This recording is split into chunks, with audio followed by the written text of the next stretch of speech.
दोस्तों आज हम बात करने वाले हैं कि टीडीएस क्या होता है। अक्सर जब भी आपको सैलरी मिलती है, आपको कमीशन मिलता है, आपको रेंट मिलता है, आपको इंटरेस्ट मिलता है, तो पता चलता है कि आपका टीडीएस कट गया है।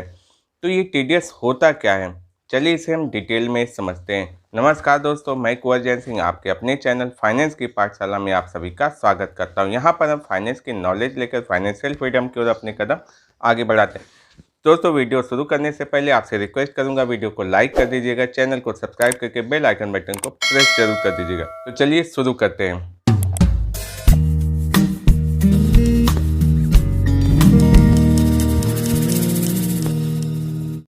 टीडीएस, पहला इसका फुल फॉर्म देख लेते हैं, टैक्स डिडक्टेड एट सोर्स।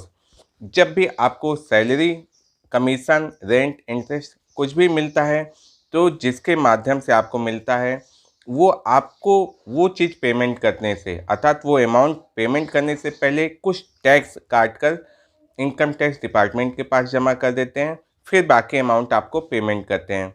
जैसे आपकी सैलरी को कैलकुलेट किया, लगा कि आपकी सैलरी साल के अंत में टैक्स के दायरे में आ सकती है, तो उन्होंने कुछ टैक्स पहले से काट लिया, तो उसे कहा टीडीएस। टीडीएस को इसलिए कहा जाता है टैक्स डिडक्टेड एट सोर्स, अर्थात जो भी श्रोता है वो काट सकता है, जरूरी नहीं कि आपका एम्प्लॉयर ही काटे। आप कमीशन के रूप में पाते हैं, आपने कोई फैंटेसी टीम लगाई हुई है, वहाँ पे आप विनर हुए हैं, तो भी आपको जब भी अमाउंट मिलेगा तो वहाँ पर टीडीएस काट कर मिलता है। आप आईटीआर फाइल करके टीडीएस को वापस भी प्राप्त कर सकते हैं अगर वह रिटर्नेबल होगा, मतलब वापसी योग्य होगा। अगर आपको बैंक ने इंटरेस्ट दिया है तो वहाँ पर भी वो टीडीएस काट सकते हैं, क्योंकि 10,000 तक अगर आपको सेविंग अकाउंट पे इंटरेस्ट मिलता है तो टीडीएस नहीं काटेंगे। एफडी पे 40,000 तक मिलता है इंटरेस्ट तो वो नहीं काटेंगे टीडीएस, लेकिन आपको आईटीआर फाइल करते समय हो सकता है टैक्स भरना पड़ जाए। तो इस तरह से आपके टीडीएस डिडक्ट होते हैं, जिसे आप आईटीआर फाइल करके वापस भी प्राप्त कर सकते हैं। तो अब ये सवाल आ जाता है कि टीडीएस तो पहले कट जाता है, तो इनकम टैक्स जो हम भरते हैं वो क्या होता है? हमको बाद में भी तो टैक्स भरना पड़ जाता है, और ख़ासकर सैलरी एम्प्लॉय के मामले में। तो होता क्या है कि टीडीएस आपका पहले कटता है, जो कैलकुलेशन के माध्यम से कि हाँ लगता है कि इतना काट लेना चाहिए, वो 5 से लेकर 30% हो सकता है। अगर आपकी इनकम 2,50,000 से ज़्यादा जा रही है तो वहाँ पर आपका टीडीएस कटेगा। अगर हो सकता है कि 5 लाख तक भी इनकम जा रही हो तो आपका एम्प्लॉय टीडीएस न काटे, क्योंकि 5 लाख से नीचे की जो इनकम है इस समय वो उस पर रिबेट मिल जाता है, तो वो टैक्स फ्री हो जाता है, अर्थात आपको कोई टैक्स नहीं देना पड़ता है। रिबेट के कारण आपका टैक्स 0 हो जाता है।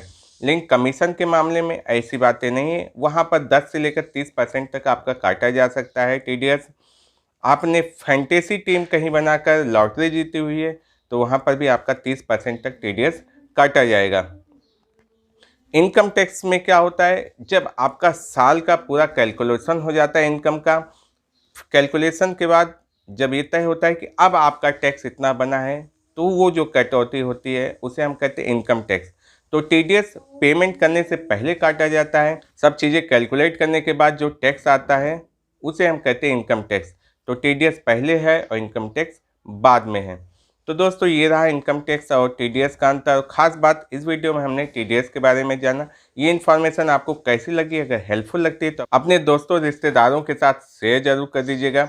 अगर आपके कोई सवाल हैं इस वीडियो के बारे में, चैनल के बारे में, वो भी कमेंट बॉक्स में ज़रूर लिखिएगा। फ्यूचर में आप मुझसे किसी टॉपिक पर वीडियो चाहते हैं तो भी ज़रूर लिखिएगा। तो दोस्तों ऐसी इन्फॉर्मेटिव वीडियो पाते रहने के लिए चैनल को सब्सक्राइब करके बेल आइकन बटन को प्रेस जरूर कर दीजिएगा। चलिए दोस्तों फिर मिलेंगे किसी और वीडियो में ऐसी इन्फॉर्मेशन, नॉलेज और अपडेट के साथ। तब तक के लिए नमस्कार।